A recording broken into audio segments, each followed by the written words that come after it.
আসসালামু আলাইকুম এভরিওয়ান। পদার্থের গঠনের ৮ নাম্বার লেকচারে তোমাদের সবাইকে স্বাগতম। প্রথমেই বলে নেই যে গতদিন মানে ৭ নাম্বার যে লেকচারটা হয়েছে ওই লেকচারের লাস্টে গিয়ে আমাদের ডিভাইসের চার্জ শেষ হওয়ার কারণে ডিভাইসটা বন্ধ হয়ে গেছে, আমি খেয়াল করিনি। পরবর্তীতে ক্লাস যখন দেখলাম তখন দেখি যে আসলে ক্লাসটা পুরোটা রেকর্ড করতে পারিনি। তো তাছাড়া গতদিনে ক্লাসটা শেষ হইতো। তো দেখো আজকে আমাদের এই চ্যাপ্টারটা শেষ হয়ে যাবে। আমি লাস্ট যতটুকু দেখলাম যে কৃষিক্ষেত্রের ব্যবহার থেকে ডিভাইসটা অফ হয়ে গেছিলো। তো আমরা পড়তেছিলাম হচ্ছে তেজস্ক্রিয় আইসোটোপের ব্যবহার। হ্যাঁ, তাহলে আমরা কি পড়তেছিলাম?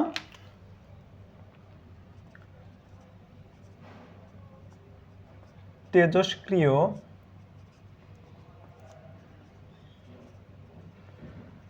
আইসোটোপের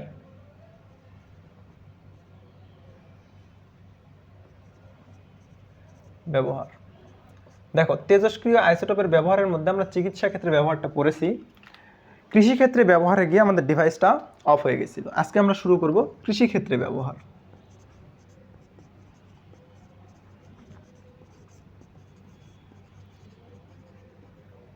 কৃষিক্ষেত্রে ব্যবহারটা কি কি ছিল? ফলের পুষ্টিমান বৃদ্ধিতে, ফলের বলতেছি ফসলের, আসলে ফসলের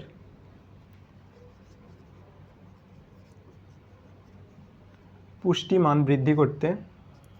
দ্বিতীয়ত আরেকটা ছিল, এটা একটু স্পেস দিয়েই লিখি, সেটা হচ্ছে ক্ষতিকর পোকামাকড় হাত থেকে রক্ষা পেতে।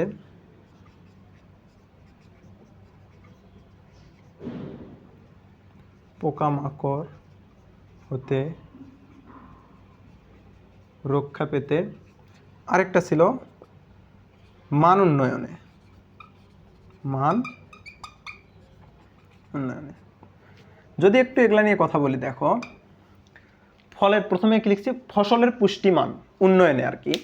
তো ফসলের পুষ্টিমান উন্নয়নে কীরকম দেখো, আমরা ফসল উৎপাদনের সময় কি করি, জমিতে বিভিন্ন ধরনের কীটনাশক ব্যবহার করি। কারণ কি, কীটনাশক অনেক গুরুত্বপূর্ণ ভূমিকা পালন করে আমাদের ফসল উৎপাদনে।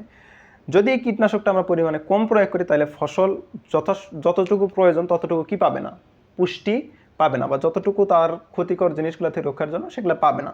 কিন্তু যদি পরিমাণে আবার বেশি ব্যবহার করি সেগুলো আমাদের কি করে, বিভিন্ন ধরনের ক্ষতি করে। তার সাথে সবচেয়ে বড় কথা হচ্ছে কীটনাশকের দাম অনেক বেশি, এটা আমাদের জন্য একটা কি আর্থিকভাবেও কষ্টকর অবস্থা সৃষ্টি করে। তো এই জন্য আমরা কি করি, বা বিজ্ঞানীরা কি করছে, তেজস্ক্রিয় আইসোটোপ ব্যবহার করে দেখছেন যে কিভাবে আমরা তেজস্ক্রিয় আইসোটোপ ব্যবহার করে সঠিক মাপটা জানতে পারি। তো আমাদের যে বিজ্ঞানীরা এগুলো আবিষ্কার করেছেন তারা কি করছেন, ফসলের পুষ্টিমান উন্নয়নের জন্য তারা এই যে যখন দেখলেন অতিরিক্ত কীটনাশক প্রয়োগ করার কারণে আর্থিক ক্ষতি হচ্ছে, তখন তারা কি করলেন, কীটনাশক তো নাইট্রোজেন এবং ফসফরাস দিয়েই তৈরি হয়, তাই না? তখন তারা তেজস্ক্রিয় আইসোটোপ ব্যবহার করে মাটির নাইট্রোজেন এবং ফসফরাসের কতটুকু পরিমাণ আছে সেটা জানলেন। এখন কোন মাটির, যে মাটিতে ফসল ফলাচ্ছে, তাহলে যে মাটিতে আমরা ফসল ফলাচ্ছি সেই মাটিতে তারা তেজস্ক্রিয় আইসোটোপ প্রয়োগ করে নাইট্রোজেন এবং ফসফরাসের পরিমাণ জানলেন। জানার পরে কি করলেন, এই ফসলটা উৎপাদনের জন্য কতটুকু প্রয়োজন, বা এই ফসলের সঠিক পুষ্টিমান নিয়ে আসার জন্য কতটুকু নাইট্রোজেন এবং ফসফরাস প্রয়োজন, সেই মানটা থেকে মাটি থেকে পাওয়া এই মানটা বাদ দিলেন। দিলে যে মানটা পাইলেন সেই মানটাই তারা কি করলেন, জমিতে প্রয়োগের জন্য সাজেস্ট করলেন। এইভাবে তারা কি করলেন, আইসোটোপ ব্যবহার করে বা তেজস্ক্রিয় আইসোটোপ ব্যবহার করে ফসলের পুষ্টিমানটা ধরে রাখলেন। কারণ কীটনাশক বেশি ব্যবহার করলেও পুষ্টিমান কমে যায় বা নষ্ট হয়ে যায়, কম ব্যবহার করলেও পুষ্টিমান কমে যায়।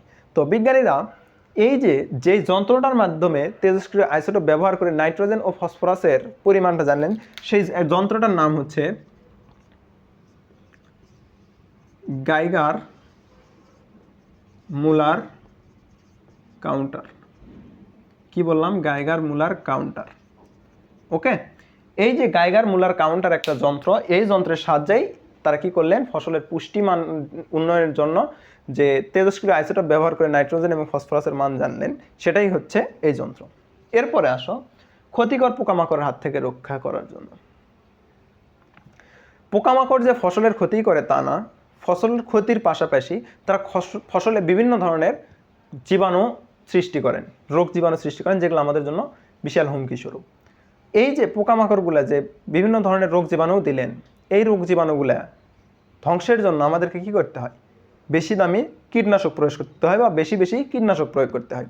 এই যে বেশি বেশি কীটনাশক প্রয়োগ করে আমরা পোকামাকড় ধ্বংস করতেছি, এই কীটনাশক প্রয়োগেও কি হচ্ছে, আমাদের ক্ষতি হচ্ছে। কারণ কি, আমরা কম প্রয়োগ করলে জীবাণু ধ্বংস করতে পারবো না, কিন্তু বেশি প্রয়োগ করলে ধ্বংস হবে, বাট এটা আমাদের কি হবে, আর্থিক একটা ক্ষতির কারণ হয়ে দাঁড়াবে। তখন বিজ্ঞানীরা আবার কি করলেন, এই যে আইসোটোপ, তেজস্ক্রিয় আইসোটোপ ব্যবহার করে দেখলেন যে ক্ষতিকর যে জীবাণুগুলো আছে, এই জীবাণুগুলোকে ধ্বংস করতে কতটুকু নাইট্রোজেন এবং ফসফরাস দরকার। এবং নাইট্রোজেন এবং ফসফরাস বেশি ব্যবহার করলে আরেকটা ক্ষতি, সেটা হচ্ছে যে আমাদের খাদ্যে বা পুষ্টি উপাদান যেগুলো আছে এই যে ফসলে, এই ফসলের পুষ্টি উপাদানের মধ্যে আমাদের বিভিন্ন ধরনের উপকারী জীবাণু থাকে, অপকারী জীবাণু থাকে। বেশি নাইট্রোজেন প্রয়োগের ফলে উপকারী অপকারী দুইটাই নষ্ট হয়ে যায়। কিন্তু তেজস্ক্রিয় আইসোটোপ ব্যবহার করে বিজ্ঞানীরা বের করলেন কতটুকু প্রয়োগ করলে শুধু ক্ষতিকরগুলাই ধ্বংস হবে, উপকারীগুলা জীবিত থাকবে। সেই পরিমাপটা বের করে তারা কি করলেন, এই ক্ষতিকর পোকামাকড়ের হাত থেকে ফসলকে রক্ষা করলেন। আরেকটা কি, মান উন্নয়ন। তোমরা একটা জিনিস খেয়াল করে দেখছো যে তোমাদের দাদু বা তোমাদের বাবা চাচুর থেকে গল্প শুনবা যে অতীতে একটা জমিতে ফসল পাওয়া যাইতো, যদি 1 বিঘা জমির হিসাব করা হয়, 1 বিঘা থেকে 5 মণ 7 মণ যদি পাওয়া যায়, তো এখন সেই 1 বিঘা থেকে 15-20 মণ পাওয়া যায়।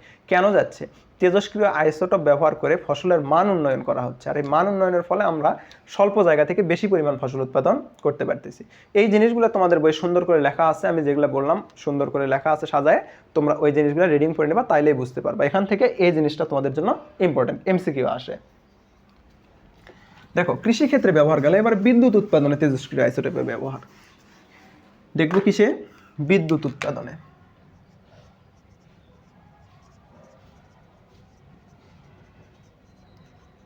বিদ্যুৎ উৎপাদনে তেজস্ক্রিয় আইসোটোপ কিভাবে ব্যবহার করা হয়?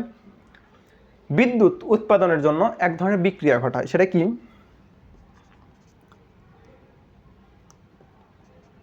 বড় নিউক্লিয়াস এটাকে ভাঙ্গা হয়, ভাঙে ছোট নিউক্লিয়াস প্লাস তাপ পাওয়া যায়। এই বিক্রিয়াটার নাম হচ্ছে ফিশন বিক্রিয়া। কি বিক্রিয়া? ফিশন বিক্রিয়া। এটাকে বলা হয় ফিশন বিক্রিয়া। এখন কাকে ভাঙ্গা হচ্ছে? নিউক্লিয়াসকে। তার মানে এর নাম হবে নিউক্লিয়ার ফিশন বিক্রিয়া। নিউক্লিয়ার ফিশন বিক্রিয়া। এই নিউক্লিয়ার ফিশন বিক্রিয়ার মাধ্যমে কি করা হয়, বিদ্যুৎ কেন্দ্রগুলোতে বড় বড় নিউক্লিয়াসকে ভেঙে ছোট ছোট নিউক্লিয়াস তৈরি করা হয়, এবং ছোট নিউক্লিয়াস তৈরির সময় এক্সট্রা হিসেবে আমরা যেটা পাই সেটা তাপ। এই তাপকে আমরা জেনারেটরের মাধ্যমে বৈদ্যুতিক শক্তিতে রূপান্তর করি, আর এই কাজগুলো যেখানে করা হয় সেটাকে বলা হয় বিদ্যুৎ কেন্দ্র। তাহলে কি বলতে পারি, যে স্থানে বা যে জায়গায় বড় নিউক্লিয়াসকে ভেঙে ছোট নিউক্লিয়াস এবং তাপ উৎপন্ন করে সেই তাপকে জেনারেটরের মাধ্যমে কি করা হয়, বিদ্যুৎতে পরিণত করা হয়, তাকে কি বলা হয়, বিদ্যুৎ কেন্দ্র বলে। সংজ্ঞা কখনোই আসবে না, জাস্ট একটু বলে রাখলাম, চাইলে তোমরা লিখে রাখতে পারো, ইম্পর্টেন্ট না। তো এই বিদ্যুৎ কেন্দ্রগুলোতে এটাই ইম্পর্টেন্ট, বিদ্যুৎ কেন্দ্রগুলোতে কোন বিক্রিয়া ঘটে, নিউক্লিয়ার ফিশন বিক্রিয়া ঘটে। ফিশন এবং ফিউশন দুইটা কথা আছে, এই জিনিসগুলো ডিটেইলসে আমরা পদার্থবিজ্ঞানের 4র্থ অধ্যায়ে শিখবো, আপাতত এখানে লাগবে না। আমরা এখানেই দেখতেছি নিউক্লিয়ার ফিশন বিক্রিয়া ঘটে, শুধু মনে রাখবা ফিশন বিক্রিয়া বিদ্যুৎ কেন্দ্রে ঘটানো হয়। ইম্পর্টেন্ট কোশ্চেন, বাংলাদেশে একটা বিদ্যুৎ কেন্দ্র এইরকম মানে আইসোটোপ, তেজস্ক্রিয় আইসোটোপ ব্যবহার করে একটা বিদ্যুৎ কেন্দ্র তৈরি করা হচ্ছে, সেটা হচ্ছে পাবনা জেলার, ইম্পর্টেন্ট এটা, হ্যাঁ,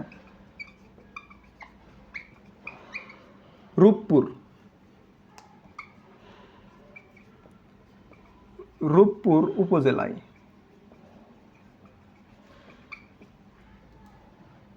পাবনা জেলার রূপপুর উপজেলায় একটা হচ্ছে বিদ্যুৎ কেন্দ্র, এরকম বিদ্যুৎ কেন্দ্র তৈরি করা হয়েছে, পারমাণবিক বিদ্যুৎ কেন্দ্র।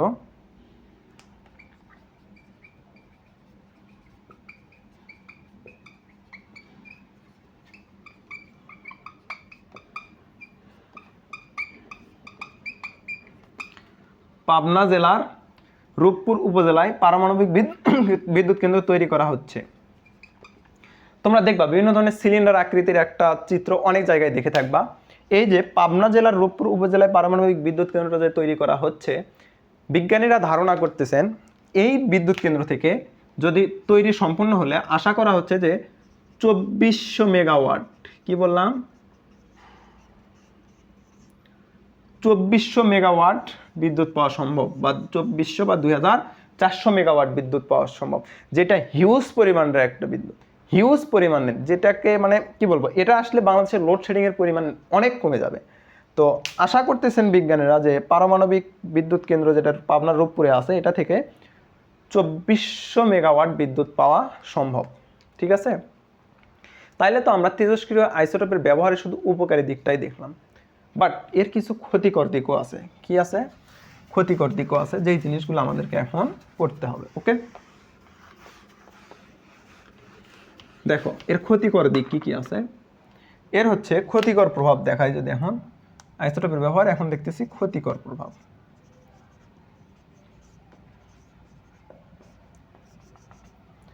ক্ষতিকর প্রভাব কি কি দেখো, তোমরা জাপানের হিরোশিমা ও নাগাসাকাতে দ্বিতীয় বিশ্বযুদ্ধের সময় একটা পারমাণবিক হামলা হয়েছিল, তোমরা হয়তো অনেকেই শুনে থাকবা। তো এই হামলা হওয়ার কারণে এখন পর্যন্ত ওখানে যে সন্তানগুলো জন্ম হয় সেগুলো সকলেই বিকলাঙ্গ হয়, তাদের কোনো না কোনো ত্রুটি থাকে। কেন থাকে? ওই মাটিগুলোতে এখনও তেজস্ক্রিয় আইসোটোপ আছে, এবং ওই তেজস্ক্রিয় আইসোটোপ থাকার কারণে ওখানের ফসল থেকে শুরু করে যত কিছু আছে সব কিছুই কি ক্ষতির সম্মুখীন হচ্ছে, যার কারণে এখনও সেখানে কি হয়, বিকলাঙ্গ সন্তানের জন্ম হয় বা বিভিন্ন ধরনের ক্ষত দেখা যায়। তাহলে কি ইম্পর্টেন্ট সবচেয়ে বেশি এটা, যে দ্বিতীয় বিশ্বযুদ্ধের সময় কোথায় পারমাণবিক হামলা করা হয়। তাহলে পারমাণবিক হামলা করা হয় কোথায়?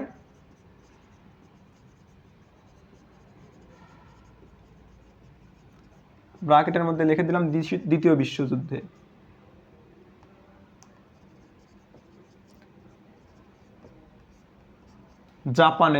জাপানের দুইটা জায়গা, হ্যাঁ,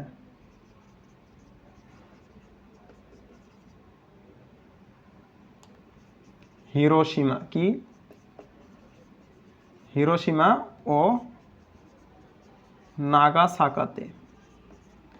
তাহলে কোথায় হামলা করা হয়? জাপানের হিরোশিমা ও নাগাসাকাতে দ্বিতীয় বিশ্বযুদ্ধের সময় পারমাণবিক হামলা করা হয়, আর যার কারণে ওখানে এখনও মানুষজন তেজস্ক্রিয় আইসোটোপের প্রভাবের কারণে বিভিন্ন ধরনের সমস্যার সম্মুখীন হন। ঠিক আছে, এরপর আরেকটা আসো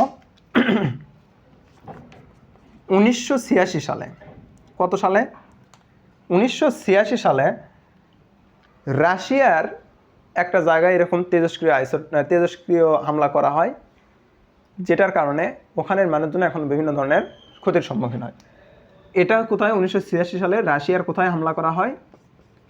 রাশিয়ার চেরনোবিলে পারমাণবিক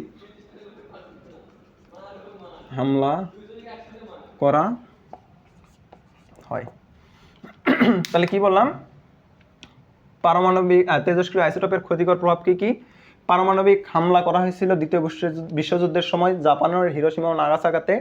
এই হিরোশিমা ও নাগাসাকা থেকে পারমাণবিক হামলা করার ফলে ওখানের ভূমিতে বা ওখানের মাটিতে এখনও বিভিন্ন ধরনের তেজস্ক্রিয় আইসোটোপ রয়ে গেছে, আর এই তেজস্ক্রিয় আইসোটোপের কারণে ওখানে এখনও বিকলাঙ্গ সন্তান জন্মান। যে সন্তানরা হন তারা আমাদের মতো এরকম সম্পূর্ণ সব কিছু নিয়ে জন্মাইতে পারে না, তাদের কোনো না কোনো সমস্যা থাকেই। আর এটা কিসের কারণে হচ্ছে? এই তেজস্ক্রিয় আইসোটোপের প্রভাবের কারণেই হচ্ছে। ঠিক তেমনই 1986 সালে রাশিয়ার চেরনোবিলে পারমাণবিক হামলা করা হয়।